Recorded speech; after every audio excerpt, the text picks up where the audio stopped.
नमस्कार सख्यांनो. तर येताना मी आणली होती गवार आणि ते गवार नीट करत आहे. आत्ता मग अशीच कामावर आले होते, थोडीशी फ्रेश झाले. म्हटलं गवार नीट करून ठेवा टीव्ही बघत बघत.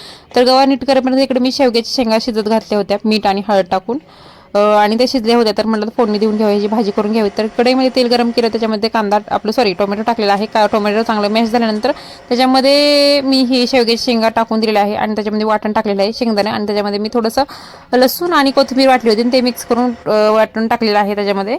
तर अशा पद्धतीने मी भाजी करून करून पहा, खूप छान लागते. मी तर अशा पद्धतीने करते शेवग्याची भाजी. तर इथे आज संध्याकाळी म्हटलं भाकरीच कराव्या, मस्तपैकी पातळ भाजी आणि भाकरी आणि वरण आपलं भाताचा कुकर लावला होता. तर इथे बघा आरव मला कशी कामामध्ये मदत करू लागतो, माझं पिल्लू छोटंसं बाळ. तर मध्ये मध्ये त्याचं लुडबुड चालत असतो, म्हणतो माझी मम्मा किती काम करते, मी त्यासाठी काम करू लागतो. तरी ते सगळं मी संध्याकाळी चावरून झोपत असते, भांडी वगैरे किचन वाटा, म्हणजे सकाळी आपलं उठलं की स्वयंपाकाला लागायला बरं. तर चला, कसा वाटला माझा व्हिडिओ? आवडला असेल लाईक करा, शेअर करा आणि चॅनलला सबस्क्राईब करायला विसरू